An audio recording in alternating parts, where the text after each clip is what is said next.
Continue to follow breaking news this morning in Sumter, where firefighters have been working all morning to try to put out this massive warehouse fire. Take a look at just how big this is. We're following two big stories. Efren has an eye on our forecast as we head into the danger zone. All right, we're following some breaking news just into our newsroom right now. Richland County deputies say a 17-year-old girl was taken during a carjacking overnight. This is one of several tree branches that was thrown about this family's property after a tornado came through and snapped this tree in half. In the last 20 minutes, we found out that the person who was driving this truck is now in the hospital. 6:50 now. Let's talk about some ways to help you save come Valentine's Day, since it's only 2 days away.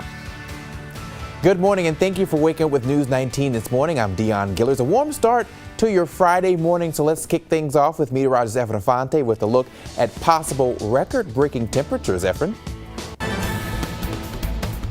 Bond was denied for the teen accused of opening fire inside a Florida high school, killing 17 people and injuring more than a dozen others. All of the killed have been identified. Officials say the suspect did buy the assault weapon legally at a Florida gun shop. Laura Podesta has the latest from South Florida, where many are still trying to come to grips with this tragedy. Police have interviewed more than 2,000 people so far in this investigation. The school, which is still considered a crime scene, will remain closed today.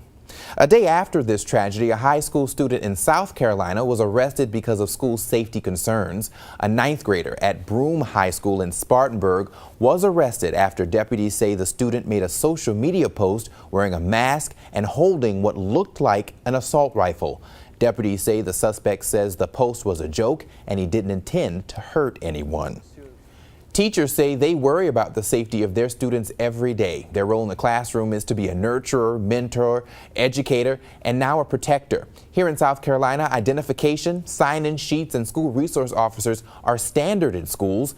Teachers say it's important to have an honest and open relationship with students through any situation. It's really making Numbers from the South Carolina Association of Independent Homeschools show 10% of parents switch their kids to homeschooling because of safety.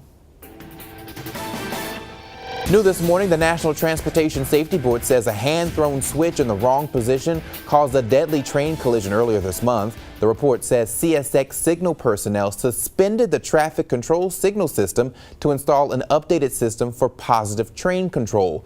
That crash killed 2, injured more than 100.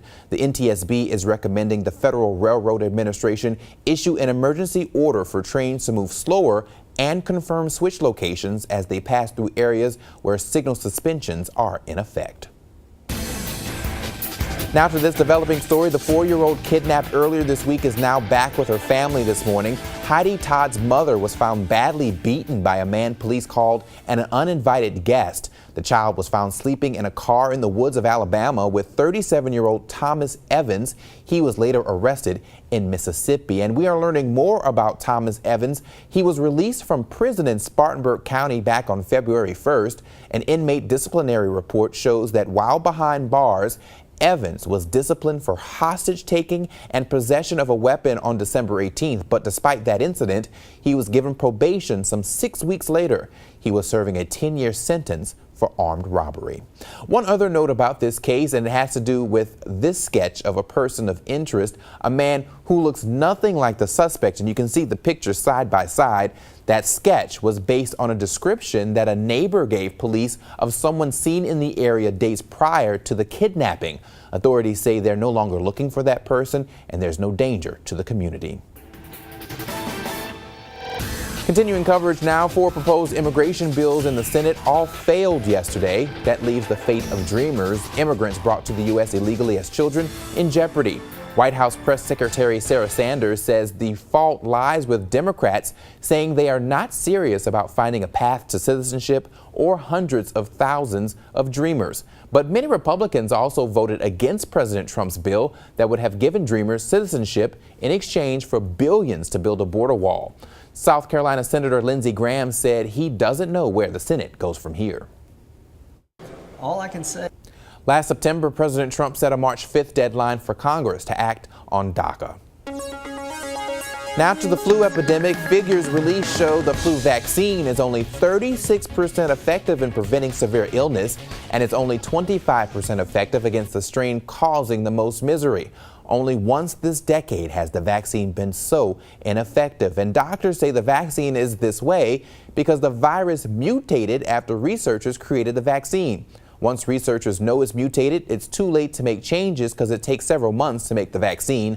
Doctors still encourage you to get your flu shot. A new warning this morning from the Centers for Disease Control about you and your contacts. New numbers show a large number of you have at least one bad habit that increases your chance for an eye infection. Contact wearer, beware. Your bad habits with your lenses could lead to major issues. Mary Hill is taking her girls for their annual eye checkup. She's wearing her glasses today, but says she's been wearing contacts for almost 8 years. Take them out nightly, put them in the contact solution, and put them back in. She knows the right way to take care of her contact lenses, but according to new numbers, many of you only use water to clean them. That's what Ryan did, and now he's having eye problems. Right now, I have a giant scar in the middle of my left eye from the infection. He's the focus of one of several new videos from the Centers for Disease Control about contact lens health. The message: water and contacts don't mix because germs found in water can stick to your contact lenses and infect your eyes. Especially for the 85% of kids ages 12 to 17, that number is bigger for adults.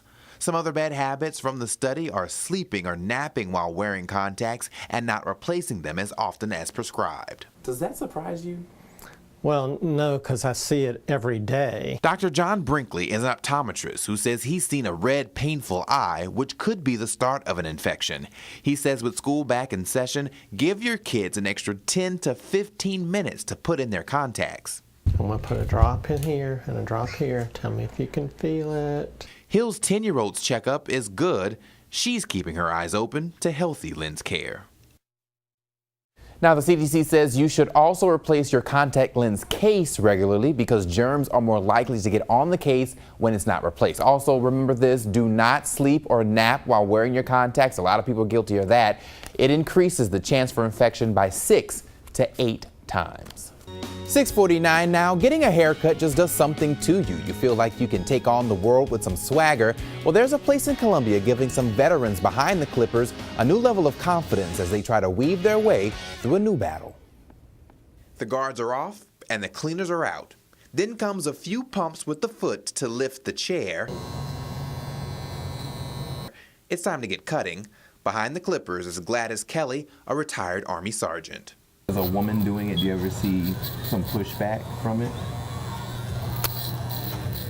Well, sometimes there's a slight hesitation, but then it kind of balances itself out because for as many people that may slightly hesitate, there's just as many that doesn't.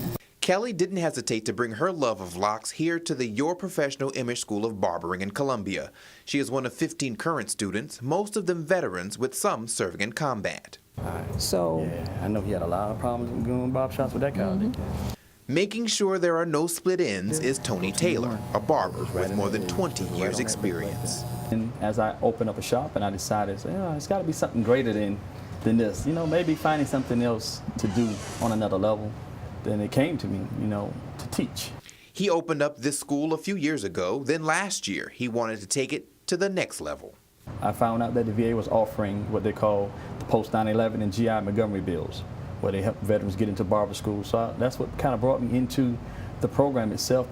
That program helps veterans use their GI benefits for college classes or on-the-job training. It's training for the veterans here, some of them with PTSD. The Department of Veterans Affairs says people with PTSD have feelings of hopelessness, depression, or employment problems. Taylor says the school's family atmosphere helps to keep those things from happening. That you have to have a high multitude of patience and focus. And a lot of the combat veterans, they've been in the field. They understand what focus and patience is. And those skills are helping Kelly get a cut above in her next career. I like to actually own a strip mall and have different businesses within the strip mall. And one of those businesses, of course, would be a barbershop. This school changing her life and others, one cut at a time.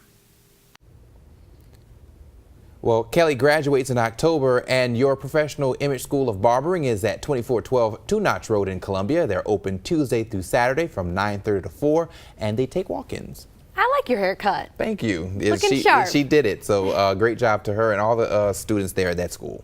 All right, let's take a